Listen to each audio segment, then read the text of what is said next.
একটু শুনতে চাই।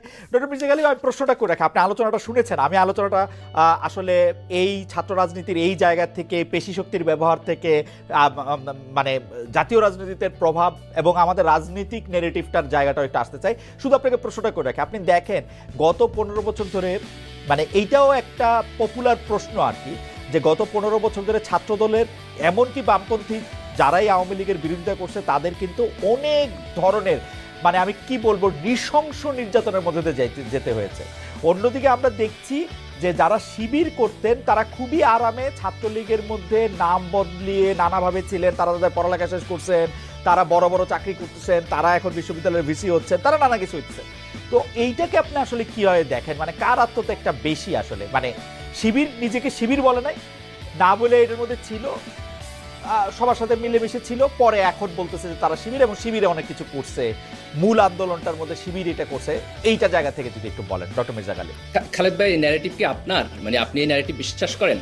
না না, আমি কিছুই বিশ্বাস করি না, আমার বিশ্বাসের জায়গা থেকে আমি এটা বলি না। হ্যাঁ, আমি পপুলার নেগেটিভের জায়গা থেকে প্রশ্নটা আপনার কাছে। আচ্ছা ঠিক আছে, ওকে ওকে।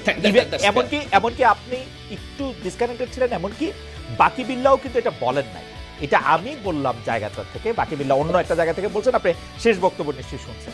আচ্ছা জি, না থ্যাংক ইউ। আমি একটু আগের পয়েন্টে বলে এই জায়গাটাতে আসি। একটা জিনিস দেখেন, এই যে ক্রেডিট নেওয়ার পলিটিক্স, এই শব্দটার প্রেমিস আসলে ভুল।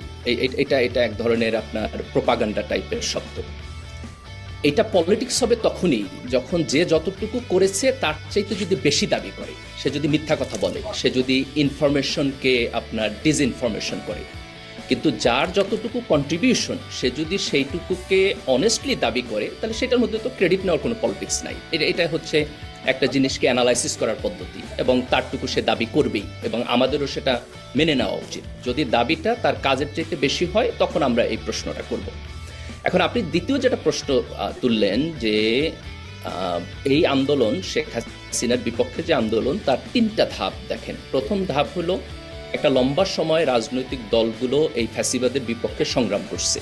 সেখানে বিএনপি ছিল, সেখানে জামাত ছিল, সেখানে ছাত্র দল ছিল, সেখানে ছাত্র শিবির ছিল।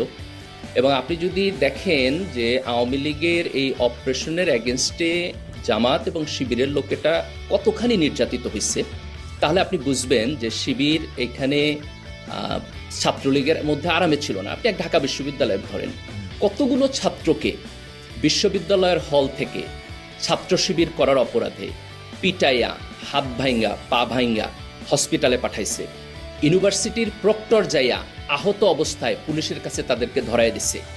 ছাত্র শিবিরে কতজনকে পুলিশ গুম করে লয়ে গেছে, তাদের